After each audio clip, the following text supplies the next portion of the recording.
запрашаем да супольнай малітвы. І раніцай о 9 гадзіне таксама адбудзецца святая імша з удзелам святароў. Святую імшу ўзначаліць біскуп Олег Буткевіч, старшыня канферэнцыі каталіцкіх біскупаў. О 12 гадзіне святую імшу з ютранню за памерлага ўзначаліць арцыбіскуп Юзеф наш.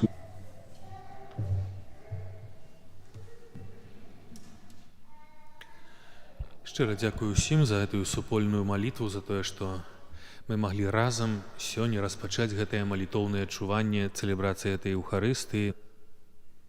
Наша малітва яму патрэбна зараз, так як яго малітва была патрэбна ўсім нам на працягу яго зямнога жыцця. Так як я ўжо ўзгадваў, ён маліўся за нас. Ён цэлезабраць за гэта ў выглядзе нашай малітвы.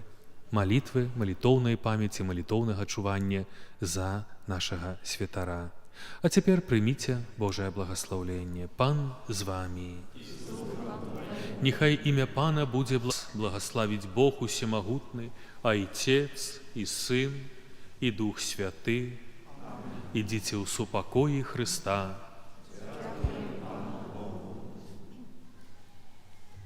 Ангел Панський обвестил Пане Мария, полная ласки, Пан с тобой.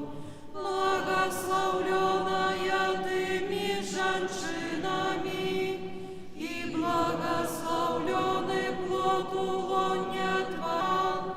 Молися за нас грешных теперь и в хвилину смерти нашей. Амен.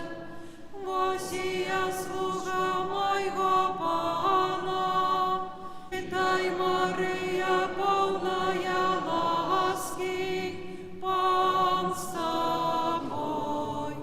Благословленная ты между женщинами, и благословленный плод лона Твоего, Иисус. За нас грешных теперь и в хвилину смерти нашей.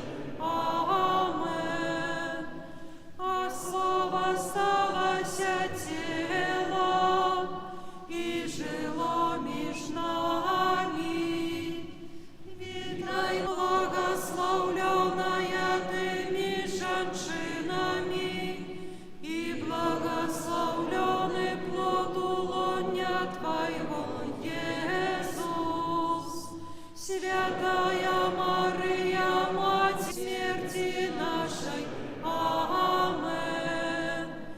Вечный супокой даруй им, Пане, а светло непогасное, Пане, а светло непогасное, а яму светить. Вечный супокой дай